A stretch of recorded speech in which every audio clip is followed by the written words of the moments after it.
uwezo wa kupoteza huyu mtoto, au unaweza ukafunguliwa kosa la madai, ukafunguliwa kesi ya madai. Je, upo tayari katika hayo yote? Upo tayari?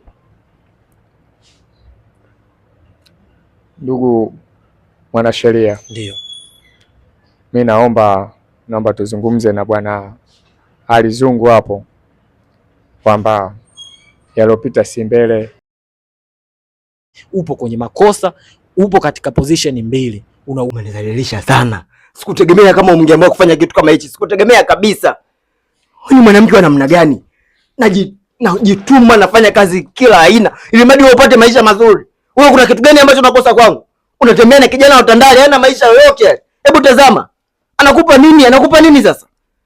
Samani mume wangu, samani. Haina haja ya kuomba samani kwa chochote kile. Wewe ni mwanamke malaya tu. Tugange yajayo. Sasa ndio nakwambia hivi. Hebu elewa jambo moja, na ndio maana tupo hapa kuzungumza. Kwanza fahamu kitu kimoja. Sio leo wala kesho. Elewa neno moja, wakikwambia mke anauma. Sawa? Kwa hiyo lolote linaweza likakukuta ndugu yangu. Kuwa makini leo, sio kwa huyu bwana ndugu yetu hapa, hata kwa mtu mwingine tena. Sawa? Lakini pia narudi kwako dada. Kiutaratibu, unanisikia dada vizuri? Huwezi kutoka kwenye ndoa mpaka utaratibu uweze kufanyika. Na hii ni ndoa ya Kiislamu. Ili utoke lazima upewe taraka. Kama sio kupewa taraka, labda ya wewe uombe kujivua kwenye ndoa. Sawa? Na ukitaka kujivua kwenye ndoa bila ya sababu, inabidi ulipe mahari za ndugu yetu hapa. Lakini pia kwa sababu ndugu yangu hapa kakubali kwamba hii ndoa anatamani ivunjike. Sawa? Mimi sipo hapa kuivunja ndoa. Nitawapa ushauri wa kisheria ni kwa namna gani hii ndoa inaweza ikavunjika. Hauwezi ukaamka leo kesho ukasema mimi simtaki yule mume wangu. Haiwezekani katika upande wa sheria. Sawa? Na hauwezi ukajifanyia maamuzi ya kumwacha mume wako ukaenda kulala kwa mwanaume mwingine. Umeshatenda kosa. Na wewe katika ile kesi ya madai, huyu anaweza akakujumuisha pamoja, akawashtaki wote wawili kwa pamoja. Sijui unanielewa? Sasa utaratibu upo hivi ndugu yangu. Kwa sababu nyie ni ndoa yenu ni ya dini ya Kiislamu, nitatoa utaratibu ni kwa namna gani ya kuweza kuvunja ndoa ya Kiislamu, kuweza kutoa taraka. Sawa? Ndugu yangu, katika ndoa ya Kiislamu utaratibu wa kutoa talaka, kwanza kabisa ni lazima usuluhisho uanze kupatikana. Sawa? Ambapo baraza linalosimamia usuluhisho wa ndoa za Kiislamu ni BAKWATA. Sawa? Ukitoka BAKWATA unaweza ukaruhusiwa kutoa talaka ya kwanza, ambapo ile talaka ya kwanza ukiitoa utakuwa bado una haki ya kujifikiria. Utapewa nafasi ya kukaa na kujifikiria, je, bado unampenda mke wako? Lakini kipindi hicho ambapo umetoa talaka, wewe na mke wako mtakuwa mmetengana. Hautakiwi kumgusa tena. Nikiwa namaanisha kumgusa si kumshika, bali kushiriki naye, kwa sababu tayari umetoa talaka. Na hiyo talaka una uwezo wa kutoa kwa maneno au kwa maandishi.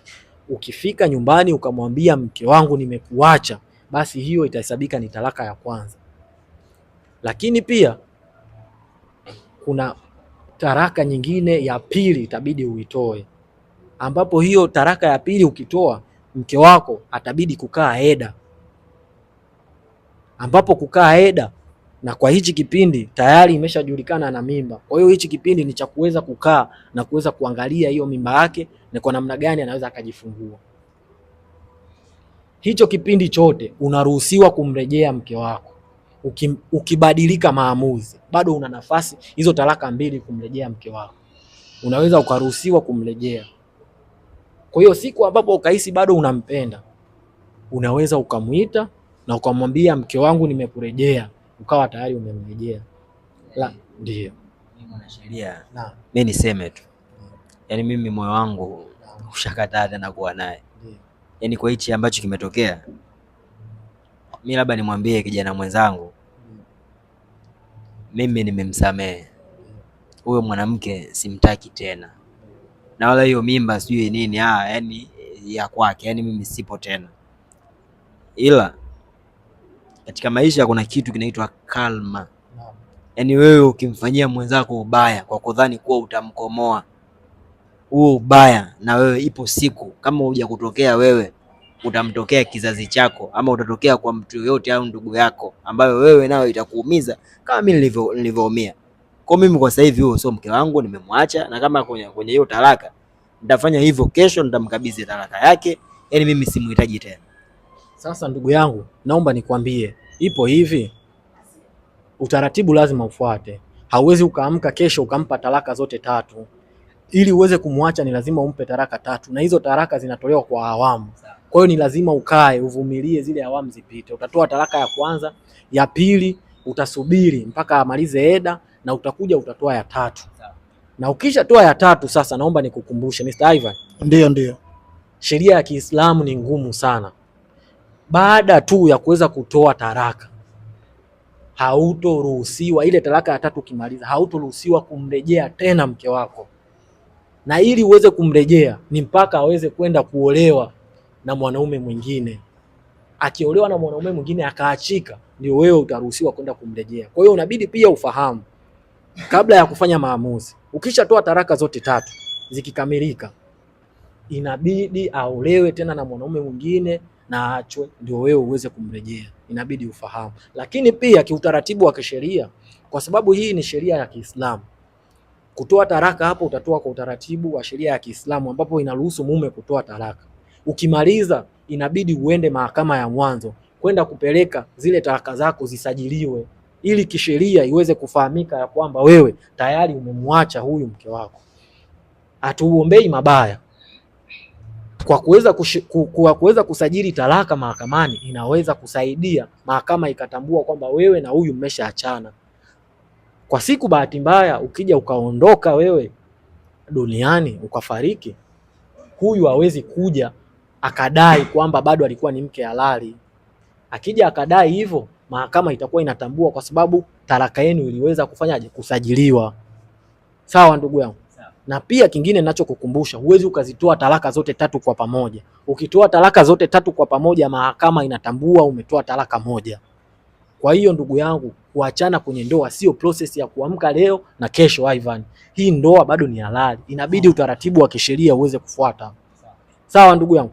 Vuta subra, punguza jazba, na tuweze kufuata utaratibu wa kisheria na tuweze kulimaliza hili jambo. Sawa? Ndio mheshimiwa. Ndugu yangu Ivan, tuko pamoja. Nakushukuru sana mheshimiwa. Kama una lolote la kumalizia, karibu. Sawa. Mimi napenda kuwashauri na kuweza kuwaambia wote ambao wanafuatilia hichi kipindi chako. Kwanza kabisa, ndoa si jambo la kulala na kuamka kesho mkasema tumeachana. Ndoa inadumu kwa muda mrefu, na kuweza kuvunjwa kwa ndoa ni lazima utaratibu wa kisheria ufuatwe. Sawa ndugu yangu? Kwa hiyo lazima tufuate utaratibu wa kisheria tuweze kuvunja. Napenda tu kuwapa shukrani wote ambao wanafuatilia hichi kipindi. Lengo letu ni kuweza kuhakikisha watu wote wanapata elimu, na ndio maana kubwa ya hichi ambacho Ivan anafanya, kuweza kuposti mitandaoni. Ndio Ivan, ndio, shukrani sana. Nashukuru sana mheshimiwa. Karibu sana na sana. Asante sana. Mimi nadhani ungempa kila mmoja atoe neno lake, kama amemsamehe mwenzake, na ndio sisi lengo letu. Sawa ndugu yangu. Zungu, kwa upande wako vipi, umeshasamehe kila kitu? Mimi nimeshasamehe na hivyo nawaacha waendelee na maisha yao. Sawa. Mke wako, dada, umechukua maiki. Vipi kwa upande wako, umeshasamehe kila kitu na una amani? Maiki mdomoni. Mimi nishasamehe, lakini nimegundua kwamba nimekosea. Kwa hiyo hata kama tutaachana, nitamuomba, kwa sababu ni mume wangu, bado hatujaachana. Nitaomba nisamehe kwa kila kitu, hata kama tutaachana, ili tuachane kwa amani. Sawa. Brother, maiki hii hapa, maiki hii mpe ile chafu pa. Kwa upande wako, umesamehe kila kitu au wewe ndio unahitaji kusamehewa? Hapana, ila namshukuru sana Alizungu, na maana ni mwanaume pekee mwenye moyo wa chuma ambaye alinikuta na mke wake amenifumania nyumbani kwangu. Leo amepata moyo wa ujasiri kunisamehe mimi. Nafikiri kama angekuwa na roho ngumu kama ya chuma, si ingekuwaje kwa sasa. Bwana Alizungu, naomba nisamee, nami nimekusamee pia. Nafikiri kwa hili lilonikuta nimejifunza jambo, naomba nisamee sana. Sawa. Oli chafu Baba, neno lolote kaka? ona mimi neno langu nitabezi kidogo kwa wazazi kwa sababu tukiangalia sababu kubwa ya yote haya tunarudi kwa wazazi, kwamba dada anasema walimlazimisha kuolewa na mtu ambaye alikuwa yeye mwenyewe hajaridhia, alikuwa ana mpenzi wake huko nyuma. So wazazi, najua mnatutazama na tunafanya hivi kutoa elimu ili kuepuka haya yote, basi tujaribu pia kuwasikiliza watoto wetu. Sometimes tunajua nyinyi mnaona mbali, lakini pia kuna matatizo tunaweza kuepuka. Tusiwapangie watoto nini cha kufanya, yani waolewe na nani ama wamuoe nani. Tuwaache waolewe na waoe watu ambao wanawapenda na kuwaridhia. Ndio. Yeah. Sawa, neno lolote kwa mashabiki zako? Muda mrefu umekuwa out of the game na wamekuona kwa mara ya kwanza hapa, una neno gani la kuwaambia? Bwana, kama mnavyojua mimi naitwa Mutalent aka lichafu zela kuchafua. Unaponiona mimi tujue kuna mahala panaenda kuchafuka.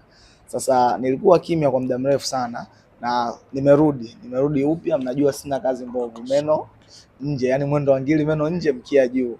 Huruma sio malezi. Tegemeeni mazuri kutoka kwangu na support yenu ni kitu cha muhimu sana. Shukrani sana. Ivan ni wengi, 17 ni mmoja. Kushindana wanaweza, ila kushinda hawatoweza. Nyendeni kulonga, mimi na kazi ilonge. Nimshukuru sana nyuma ya kamera. Leo tulikuwa na director yetu mwingine, kama unavyojua Meneja Serenge anaumwa sana, na leo tulikuwa na director yetu mwingine ambaye amefanikisha hili jambo tangu mara ya kwanza pale ambako Meneja Serenge alikuwa anaumwa mpaka leo. Anaitwa KB Matolano, fundi kabisa ambaye ametusimamia kuanzia mwanzo ile siku tunafumania mpaka leo. Kipekee ni ushukuru uongozi wa Vegas Luxury Hotel hapa nilipo, wametusaidia ingawa ilikuwa ni haraka tukakutana kwa lengo la kuhakikisha kila kitu kinakuwa sawa. Mimi nikushukuru sana mtazamaji wa Maabara ya Mahusiano na Ivan 17, mpaka wakati mwingine, Mungu